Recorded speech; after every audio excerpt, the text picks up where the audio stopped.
ನಮಸ್ಕಾರ. ಬೆಂಗಳೂರಿನಲ್ಲಿ ಮನೆ ಕಟ್ಟಬೇಕು, ಖರೀದಿಸಬೇಕು ಅಥವಾ ತಮ್ಮ ಹಳೆ ಮನೆನ ರೆನೋವೇಟ್ ಮಾಡಬೇಕು ಅಂತ ಅಂದ್ಕೊಂಡಿದ್ರೆ ಇಲ್ಲೊಂದು ಬಹಳ ಮುಖ್ಯವಾದ ಅಪ್ಡೇಟ್ ಇದೆ. ನಗರದಲ್ಲಿ ಕಟ್ಟಡ ಕಟ್ಟೋಕಿರೋ ಇಡೀ ನಿಯಮಾವಳಿಗಳೇ ಈಗ ಬದಲಾಗಿದೆ. ಈ ಹೊಸ ಬದಲಾವಣೆಗಳು ಪ್ರತಿಯೊಬ್ಬ ಆಸ್ತಿ ಮಾಲೀಕರ ಮೇಲೂ ಹೇಗೆ ಪರಿಣಾಮ ಬೀರಬಹುದು ಅನ್ನೋದನ್ನ ಈಗ ವಿವರವಾಗಿ ನೋಡೋಣ. ನೋಡಿ, ಇಲ್ಲಿ ಕಾಣ್ತಾ ಇರೋದು ಯಾವುದೋ ಒಂದು ಪ್ರಪೋಸಲ್ ಅಲ್ಲ ಅಥವಾ ಚರ್ಚೆಯಲ್ಲಿರೋ ವಿಷಯನೂ ಅಲ್ಲ. ಇದು ಅಧಿಕೃತ ಸರ್ಕಾರಿ ಗೆಜೆಟ್ ಅಂದ್ರೆ ಕಾನೂನು. ಜನವರಿ 5, 2026ರಿಂದ ಇದು ಜಾರಿಗೆ ಬಂದಾಗಿದೆ.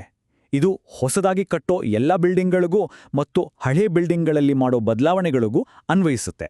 ಹಾಗಾದ್ರೆ ಬೆಂಗಳೂರಲ್ಲಿ ಮನೆ ಕಟ್ಟೋ ಪ್ಲಾನ್ ಇದೆಯಾ ಅಥವಾ ಒಂದು ಫ್ಲಾಟ್ ತಗೋಬೇಕು ಅಂತಿದ್ದೀರಾ? ಹಾಗಿದ್ರೆ ಗಮನವಿಟ್ಟು ಕೇಳಿ, ಯಾಕಂದ್ರೆ ಇಡೀ ರೂಲ್ ಬುಕ್ಕನ್ನೇ ಈಗ ಹೊಸದಾಗಿ ಬರದ ಹಾಗೆ ಆಗಿದೆ. ಸರಿ, ಹಾಗಾದ್ರೆ ಬನ್ನಿ ನೇರವಾಗಿ ವಿಷಯಕ್ಕೆ ಹೋಗೋಣ.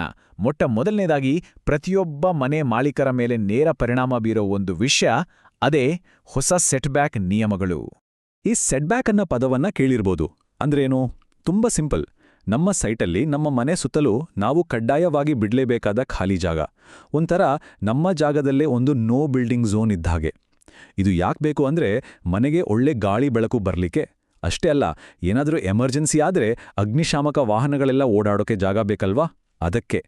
ಮತ್ತು ಇದೇ ನಿಯಮಗಳಲ್ಲೇ ಈಗ ದೊಡ್ಡ ಬದಲಾವಣೆ ಆಗಿರೋದು. ಈಗ ಈ ಟೇಬಲ್ ಅನ್ನ ನೋಡಿ. ಇದೇ ಹೊಸ ಟೇಬಲ್ 8.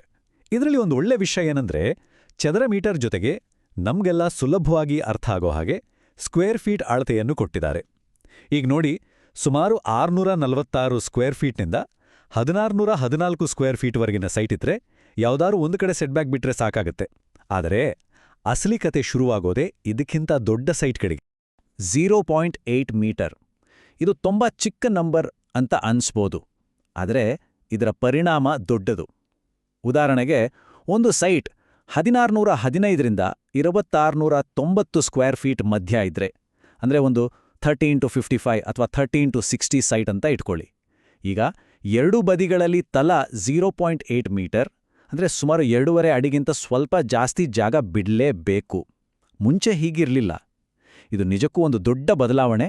ಕಟ್ಟೋಕೆ ಸಿಗೋ ಜಾಗದ ಮೇಲೆ ನೇರ ಪರಿಣಾಮ ಬೀರುತ್ತೆ. ಸರಿ, ಸೆಟ್ಬ್ಯಾಕ್ ಆಯ್ತು. ಈಗ ಬೆಂಗಳೂರಿನ ಇನ್ನೊಂದು ದೊಡ್ಡ ಸಮಸ್ಯೆ ಪಾರ್ಕಿಂಗ್. ಅದಕ್ಕೆ ಸಂಬಂಧಪಟ್ಟ ಹಾಗೆ ನೆಲಮಾಳಿಗಳು ಮತ್ತು ಹೈಟೆಕ್ ಪಾರ್ಕಿಂಗ್ ಬಗ್ಗೆ ಏನೆಲ್ಲ ಹೊಸ ನಿಯಮಗಳು ಬಂದಿದೆ ಅಂತ ನೋಡೋಣ. ಬೇಸ್ಮೆಂಟ್ ಕಟ್ಟೋ ನಿಯಮವನ್ನ ಈಗ ಸ್ವಲ್ಪ ಸರಳ ಮಾಡಿದ್ದಾರೆ. ಸುಮಾರು 43,000 ಸ್ಕ್ವೇರ್ ಫೀಟ್ವರೆಗಿನ ಸೈಟ್ಗಳಲ್ಲಿ ನೆಲಮನೆಗೆ ಬಿಡಬೇಕಾದ ಸೆಟ್ಬ್ಯಾಕ್, ಬಿಲ್ಡಿಂಗ್ಗೆ ಬೇಕಾದ ಸೆಟ್ಬ್ಯಾಕ್ ಅಥವಾ 2 ಮೀಟರ್, ಇದರಲ್ಲಿ ಯಾವುದು ಕಡಿಮೆಯೋ ಅಷ್ಟು ಬಿಟ್ರೆ ಸಾಕು. ಆದರೆ ಇಲ್ಲೊಂದು ತುಂಬ ಮುಖ್ಯವಾದ ಎಚ್ಚರಿಕೆ ಇದೆ. ಬೇಸ್ಮೆಂಟ್ ತೋಡಬೇಕಾದ್ರೆ ಅಕ್ಕಪಕ್ಕದ ಮನೆಗೆ ಏನಾದರೂ ಡ್ಯಾಮೇಜ್ ಆದರೆ, ಸಣ್ಣದೊಂದು ಬಿರುಕು ಬಿದ್ದರೂ ಕೂಡ ಅದರ ಸಂಪೂರ್ಣ ಜವಾಬ್ದಾರಿ ಆ ಮನೆ ಮಾಲೀಕರದೇ. ಕಾನೂನು ಪ್ರಕಾರ ಎಲ್ಲ ಖರ್ಚು, ನಷ್ಟ ಅವರೇ ಭರಿಸಬೇಕಾಡ. ಪಾರ್ಕಿಂಗ್ಗೆ ಜಾಗ ಎಲ್ಲಿದೆ ಬೆಂಗಳೂರಲ್ಲಿ? ಇದೇ ಎಲ್ಲರ ಪ್ರಶ್ನೆ. ಇದಕ್ಕೆ ಉತ್ತರವಾಗಿ ಸರ್ಕಾರ ಈಗ ವರ್ಟಿಕಲ್ ಪಾರ್ಕಿಂಗ್ ಅಂದ್ರೆ ಒಂದರ ಮೇಲೊಂದು ಕಾರ್ ನಿಲ್ಸೋ ಹೈಟೆಕ್ ಸಿಸ್ಟಮ್ಗಳಿಗೆ ಅಧಿಕೃತವಾಗಿ ಗ್ರೀನ್ ಸಿಗ್ನಲ್ ಕೊಟ್ಟಿದೆ. ಇದೇ ಮೊದಲನ ಬಾರಿಗೆ ಈ ಮೆಕ್ಯಾನಿಕಲ್ ಪಾರ್ಕಿಂಗ್ಗೆ ಅಂತಾನೆ ಸ್ಪಷ್ಟವಾದ ನಿಯಮಗಳನ್ನು ತಂದಿದ್ದಾರೆ. ಹಾಗಾದರೆ ಈ ಹೈಟೆಕ್ ಪಾರ್ಕಿಂಗ್ ಅಳವಡಿಸಬೇಕು ಅಂದ್ರೆ ಏನೇನು ಮಾಡಬೇಕು? ಒಂದೊಂದಾಗಿ ನೋಡೋಣ.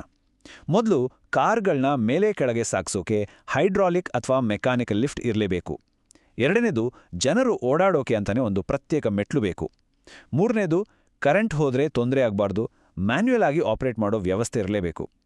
ನಾಲ್ಕನೇದು, ಅಗ್ನಿ ಸುರಕ್ಷತೆ ಬಗ್ಗೆ ನ್ಯಾಷನಲ್ ಬಿಲ್ಡಿಂಗ್ ಕೋಡ್ನಲ್ಲಿ ಹೇಳಿರೋ ಎಲ್ಲಾ ನಿಯಮಗಳನ್ನು ಕಟ್ಟುನಿಟ್ಟಾಗಿ ಪಾಲಿಸಬೇಕು. ಕೊನೆಯದಾಗಿ, ಕಾರ್ ಓಡಾಡೋ ಡ್ರೈವ್ವೇ ಕನಿಷ್ಠ 5 ಮೀಟರ್ ಅಗಲ ಇರಬೇಕು. ಮತ್ತು ನೆನ್ಪಿಡಿ, ಇದರ ಸೇಫ್ಟಿ, ಮೇಂಟೆನೆನ್ಸ್ ಎಲ್ಲದಕ್ಕೂ ಮಾಲೀಕರೇ ಜವಾಬ್ದಾರು. ಸರಿ, ಈಗ ಅಪಾರ್ಟ್ಮೆಂಟ್ಗಳ ಕಡೆಗೆ ಬರೋಣ. ಒಂದು ಸೈಟ್ನಲ್ಲಿ ಎಷ್ಟು ಫ್ಲ್ಯಾಟ್ ಕಟ್ಬೋದು, ಎಷ್ಟು ಎತ್ತರಕ್ಕೆ ಕಟ್ಬೋದು, ಇದರ ಬಗ್ಗೆನೂ ಹೊಸ ರೂಲ್ಸ್ ಬಂದಿದೆ. ಅಪಾರ್ಟ್ಮೆಂಟ್ಗಳ ವಿಷಯದಲ್ಲಿ ಸರ್ಕಾರ ಈಗ ಸ್ಪಷ್ಟವಾದ ಲೆಕ್ಕಾಚಾರ ಕೊಟ್ಟಿದೆ. ಒಂದು ಸೈಟ್ ಸುಮಾರು 2152ರಿಂದ 3875 ಸ್ಕ್ವೇರ್ ಫೀಟ್ ಇದ್ರೆ ಅದರಲ್ಲಿ ಹೆಚ್ಚೆಂದ್ರೆ 6 ಮನೆಗಳನ್ನಷ್ಟೇ ಕಟ್ಟಬಹುದು. ಅದೇ 3875ರಿಂದ 8072 ಸ್ಕ್ವೇರ್ ಫೀಟ್ ಇದ್ರೆ 8 ಮನೆ ಕಟ್ಟೋಕೆ ಅವಕಾಶ ಇದೆ. ಇದಕ್ಕಿಂತ ದೊಡ್ಡ ಸೈಟ್ ಆಗಿದ್ರೆ ರೆಗ್ಯುಲರ್ ಅಪಾರ್ಟ್ಮೆಂಟ್ ಕಟ್ಟಬಹುದು. ಆದ್ರೆ ಇಲ್ಲೊಂದು ದೊಡ್ಡ ಕಂಡೀಷನ್ ಇದೆ. ಈ ಎಲ್ಲ ಕ್ಯಾಟಗರಿ ಅಪಾರ್ಟ್ಮೆಂಟ್ಗಳಿಗೂ ಸೈಟ್ ಮುಂದಿರೋ ರಸ್ತೆ ಕನಿಷ್ಠ 90 ಮೀಟರ್ ಅಂದ್ರೆ ಸುಮಾರು 30 ಅಡಿ ಅಗಲ ಇರಲೇಬೇಕು. ಇಲ್ಲ ಅಂದ್ರೆ ಅಪಾರ್ಟ್ಮೆಂಟ್ ಕಟ್ಟೋಕೆ ಅನುಮತಿ ಸಿಗಲ್ಲ. ಈ ಸ್ಲೈಡ್ ತುಂಬಾ ಮುಖ್ಯ. ಇದು ನಮ್ಮ ಬಿಲ್ಡಿಂಗ್ ಎಷ್ಟು ಎತ್ತರ ಇರ್ಬೋದು ಅಂತ ನಿರ್ಧಾರ ಮಾಡುತ್ತೆ. ಸೈಟ್ ಮುಂದಿರೋ ರಸ್ತೆ 9 ಮೀಟರ್ ಅಂದ್ರೆ 30 ಅಡಿಗಿಂತ ಕಮ್ಮಿ ಅಗಲ ಇದ್ರೆ ಸ್ಟಿಲ್ಟ್ ಫ್ಲೋರ್ ಸೇರಿಸಿ ಗರಿಷ್ಠ 15 ಮೀಟರ್ ಎತ್ತರ ಅಷ್ಟೇ ಕಟ್ಬೋದು. ಅಷ್ಟೇ. ಆದ್ರೆ ರಸ್ತೆ 30 ಅಡಿಗಿಂತ ಹೆಚ್ಚು ಅಗಲ ಇದ್ರೆ ಆಗ ಬಿಲ್ಡಿಂಗ್ ಎತ್ತರ FAR ಅಂದ್ರೆ ಫ್ಲೋರ್ ಏರಿಯಾ ರೇಷಿಯೋ ಮೇಲೆ ನಿರ್ಧಾರ ಆಗುತ್ತೆ. ಸರಳವಾಗಿ ಹೇಳೋದಾದ್ರೆ ಸೈಟ್ ವಿಸ್ತೀರ್ಣದ ಎಷ್ಟು ಪಟ್ಟು ನಾವು ಕಟ್ಟಬಹುದು ಅನ್ನೋದು ಈ FAR ಲೆಕ್ಕಾಚಾರ. ರಸ್ತೆ ಅಗಲ ಹೆಚ್ಚಿದಷ್ಟು FAR ಜಾಸ್ತಿ ಸಿಗುತ್ತೆ, ಆಗ ಹೆಚ್ಚು ಎತ್ತರದ ಬಿಲ್ಡಿಂಗ್ ಕಟ್ಟಬಹುದು. ಇಷ್ಟೆಲ್ಲ ಆಯ್ತು. ಈಗ ಕೊನೆಯದಾಗಿ ನಾವು ಸಾಮಾನ್ಯವಾಗಿ ಗಮನಿಸ್ತೇ ಇರೋ ಆದರೆ ತುಂಬಾ ಮುಖ್ಯವಾದ ಕೆಲವು ಚಿಕ್ಕಪುಟ್ಟ ನಿಯಮಗಳನ್ನ ನೋಡೋಣ. ಇವುಗಳನ್ನ ಮಿಸ್ ಮಾಡ್ಕೊಂಡ್ರೆ ಪ್ರಾಜೆಕ್ಟ್ಗೆ ತೊಂದರೆ ಆಗೋ ಸಾಧ್ಯತೆ ಇರುತ್ತೆ. 4 ಅದರ ತುಂಬಾ ಇಂಪಾರ್ಟೆಂಟ್ ಪಾಯಿಂಟ್ಸ್. ಮೊದಲನೇದು TDR ಅಂದ್ರೆ ಟ್ರಾನ್ಸ್ಫರ್ ಆಫ್ ಡೆವಲಪ್ಮೆಂಟ್ ರೈಟ್ಸ್. ಸರ್ಕಾರದ ಯೋಜನೆಗಳಿಗೆ ಭೂಮಿ ಕೊಟ್ಟವರಿಗೆ ಸಿಗೋ ಈ ಹೆಚ್ಚುವರಿ ಕಟ್ಟಡ ನಿರ್ಮಾಣದ ಹಕ್ಕನ್ನ ಈಗ 2690 ಸ್ಕ್ವೇರ್ ಫೀಟ್ನಂತ ಚೆಕ್ಕ ಸೈಟ್ಗಳಲ್ಲೂ ಬಳಸಬಹುದು. ಆದರೆ ಆ ಸೈಟ್ 30 ಅಡಿಗಿಂತ ಅಗಲದ ರಸ್ತೆಯಲ್ಲಿ ಇರಬೇಕು. ಎರಡನೇದು ಫೈರ್ ಸೇಫ್ಟಿ. 15 ಮೀಟರ್ಗಿಂತ ಎತ್ತರದ ಕಟ್ಟಡಗಳಿಗೆ ಅಗ್ನಿ ಸುರಕ್ಷತಾ ನಿಯಮಗಳು ಈಗ ತುಂಬಾ ಕಠಿಣವಾಗಿವೆ. ಮೂರನೇದು ಸುಮಾರು 8000 ಸ್ಕ್ವೇರ್ ಫೀಟ್ವರೆಗಿನ ಸೈಟ್ಗಳಲ್ಲಿ ಸೆಟ್ಬ್ಯಾಕ್ ಜಾಗದಲ್ಲಿ ಓಪನ್ ಮೆಟ್ಲು ಕಟ್ಟೋಕೆ ಈಗ ಪರ್ಮಿಷನ್ ಇದೆ. ನಾಲ್ಕನೆಯ ಮತ್ತು ಪರಿಸರದ ದೃಷ್ಟಿಯಿಂದ ಒಂದು ಒಳ್ಳೆ ನಿಯಮ ಅಂದ್ರೆ ಸೆಟ್ಬ್ಯಾಕ್ ಜಾಗವನ್ನ ಪೂರ್ತಿ ಕಾಂಕ್ರೀಟ್ ಹಾಕಿ ಮುಚ್ಚಬಾರ್ದು. ಮಳೆ ನೀರು ಭೂಮಿಗೆ ಇಂಗೋ ಹಾಗೆ ಜಾಗ ಬಿಡಬೇಕು. ಹಾಗಾದ್ರೆ ಕೊನೆಯದಾಗಿ ಉಳಿಯೋ ಪ್ರಶ್ನೆ ಒಂದೇ. ಈ ಎಲ್ಲಾ ಹೊಸ ನಿಯಮಗಳು, ಸೆಟ್ಬ್ಯಾಕ್ಗಳು, ಪಾರ್ಕಿಂಗ್ ರೂಲ್ಸ್ ಇವೆಲ್ಲ ಸೇರಿ ನಮ್ಮ ಬೆಂಗಳೂರನ್ನ ಹೆಚ್ಚು ವ್ಯವಸ್ಥಿತ, ಸ್ಮಾರ್ಟ್ ನಗರವನ್ನಾಗಿ ಮಾಡ್ತಾ ಅಥವಾ ಇರೋ ಜಾಗದಲ್ಲೇ ಇನ್ನಷ್ಟು ಹೆಚ್ಚು ಕಟ್ಟಡಗಳನ್ನು ತುಂಬಿ ಅದನ್ನ ಮತ್ತಷ್ಟು ದಟ್ಟವಾದ ಕಾಂಕ್ರೀಟ್ ಕಾಡನ್ನಾಗಿ ಮಾಡ್ತಾ? ಇದು ನಾವು ಎಲ್ಲರೂ ಯೋಚಿಸಬೇಕಾದ ವಿಷಯ.